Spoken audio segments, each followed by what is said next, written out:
We just checked out Five Nights at Freddy's, and we're going to tell you what we think. Stay tuned.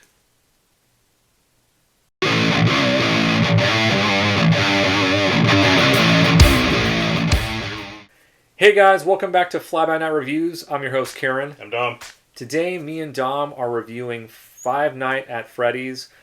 This is actually on Peacock as well as in the theater. We had our choice of whether seeing it in the theater or on Peacock, and luckily we made the right choice seeing it at home. What'd you think? It started out okay, and then I was struggling, just keeping my attention on it. It was just, I did not really enjoy this movie.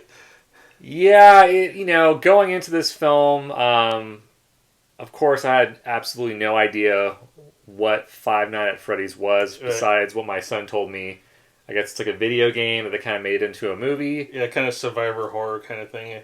Yeah, it was well made for the most part. The casting choice, the main character who was in Hunger Games. I'm just gonna say the guy from Hunger Games. I don't remember his name. I think his name's Mike in the movie. Yeah, good acting, I guess. It was just the story in general was kind of like just a lot of things in it. Just like, ugh. it just didn't click with me. Yeah, I didn't really feel like the story was very strong. It was almost like most video game adaptations, they kind of have to like make up a whole like story to kind of go along with it, and I felt like that was the case with this. Again, I'm not familiar with the games, so the fact that this did really well in the theater, it shows me that like a lot of like maybe the younger crowd knew what they were talking about. Like for me, I was just kind of like, okay, there wasn't a whole lot of animatronic, like they were. I know they're supposed to be creepy, but they didn't come off as creepy at all to me.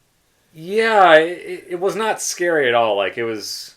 There were moments in the movie that was just like they were kind of hanging out with each other. Yeah. And I was like, okay, like why is this kind of it didn't make any sense. And the main character had all these like weird kind of hallucination or like dreams that were like kind of it was jarring, just going back and forth between that and reality. It's like, okay. Yeah, it was just a very kind of disjointed kind of film, and I was bored at times. Like I said, I would keep grabbing my phone, like, no, watching a movie, just leave my phone alone.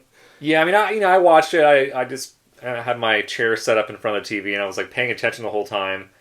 It wasn't like it wasn't hard to watch it. It was just I was expecting more. Like I was expecting to kind of like they had moments where it was almost like Saw, where I was like, okay, they're gonna go there, and they had even a scene where it was like, oh yeah, it could have been like a rated R scene, and then it wasn't. Yeah, oh yeah, a couple of those, yeah, and it's just, I think the only scene that like really like, oh, this is actually can start getting good was the break-in.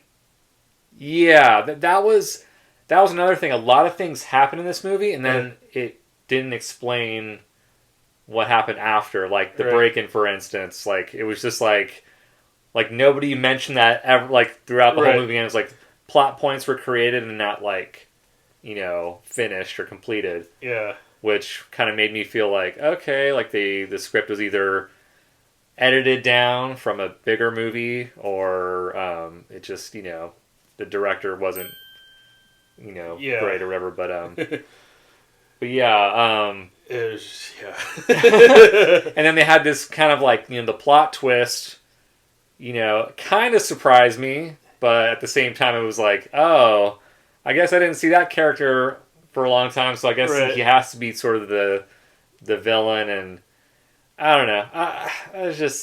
It was.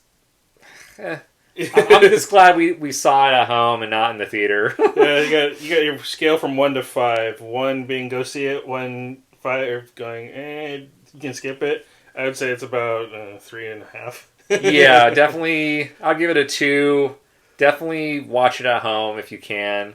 I mean, if you have like a young teen, or it might be fun for them, I think. Right.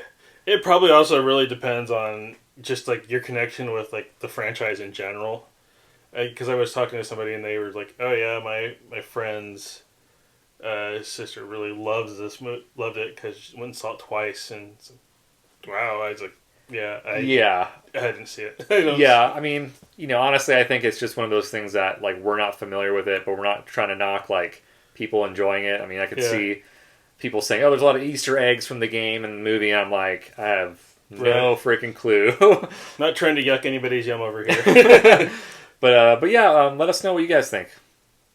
Well, that's it for today's video. Hope you guys enjoyed that. As always, if you like this video, be sure to like and subscribe below. Let us know what you think of Five Nights at Freddy's. Are you excited the extra strike is finally over?